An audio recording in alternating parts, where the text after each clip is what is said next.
Europe 1, 19h08, téléphoner au volant, c'est dangereux, vous le savez, chers auditeurs. Un message pourtant que les autorités ont manifestement du mal à faire passer auprès des automobilistes en dépit du nombre d'accidents liés à cet usage proscrit.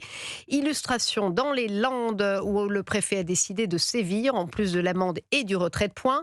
Une suspension du permis de conduire du contrevenant est appliquée depuis le début du mois. Reportage à Mont-de-Marsan pour Europe 1, Stéphane Place. Après la phase d'expérimentation qui a duré tout le mois d'octobre dans les Landes, le temps d'informer les automobilistes de cette mesure complémentaire de suspension du permis de conduire, le préfet Gilles Clavreul s'apprête à envoyer les premiers courriers sanctionnant des contrevenants surpris en train de téléphoner au volant. Lorsque un contrevenant est verbalisé, il a de toute façon les 135 € d'amende, les 3 points retirés. Mais en plus, on lui dit vous êtes susceptible de faire l'objet d'une mesure de suspension. Les infractions ont été relevées depuis le début du mois. On va procéder aux premières mesures de suspension. La loi prévoit jusqu'à 6 mois. Par souci de proportionnalité, on ne va pas aller sur des durées pareilles qui sont utilisées pour l'alcool ou les stupéfiants ou les grands excès de vitesse. On va retenir des suspensions de 15 jours à 1 mois. Et sur le rond-point du Sablard, aujourd'hui à Mont-de-Marsan, où la police procédait à des contrôles, les automobilistes disaient comprendre cette sévérité accrue. J'en ai entendu parler, ouais. Le téléphone au volant, c'est dangereux. La suspension de permis, c'est toujours un petit peu compliqué, mais bon,